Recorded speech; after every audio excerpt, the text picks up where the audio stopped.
what's the life cycle of a thematic ETF, and is thematic investing a lagging phenomenon to macro trends, and how can we decide a trend is no longer relevant and exit without losing returns? Really good question. I have kind of a silly thing I say about this, which is that there's really three stages of a theme. It's a dream, it's a theme, or it's mainstream. When it's a dream, it's an idea that people are excited about, but you really can't invest in it, and it's not really mature enough to be considered a theme. Maybe Diana, back to your point, like you want to see some progress in a theme already before you get comfortable with it. Usually a theme that's not really had that progress yet would still be a dream. Then you enter into the theme where there's some level of progress or some level of adoption, but there's still a huge addressable market out there that is slowly being penetrated by whatever it is, cybersecurity, robotics, batteries, whatever theme you're talking.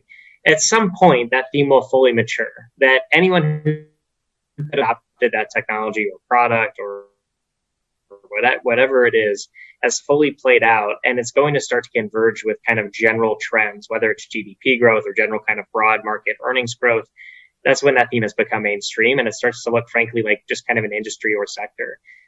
There's a few kind of telltale signs you can look for. If a lot of these companies start paying out dividends or doing huge amounts of buybacks or acquiring their major competitors, or GICS realigns their entire industry classification system to basically recognize that this theme is now a sector, it's probably fully played out at that point. And for a thematic investor, this is where the active management comes in. You need to know how to cycle out of that theme where the growth opportunity has largely played out, and to kind of refresh that growth in your portfolio, finding a theme that is in a relatively early stage. Ideally, to Julie's point, you're not changing themes every quarter. This is something that's going to happen over a very long time frame. And if you look back in 5 years, maybe you start to change your portfolio.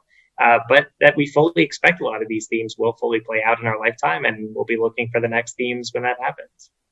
Is there a particular signal people might think of when it comes to a theme having become mainstream? What is there something you might look for? Maybe showing up on the evening news or the change in growth rate. So if you start to see, you can look at it in sales, you can look at it in adoption, but if you start to see that growth slow down, it can still be positive growth, but if it's slowing down, that means that it's probably kind of peaking on the S-shaped adoption curve and starting to flatline.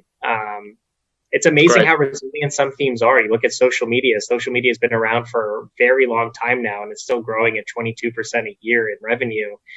These themes can be phenomenally resilient and phenomenally long-term, but there will be a point where you start to see, those growth rates really come down and converge with the broader market.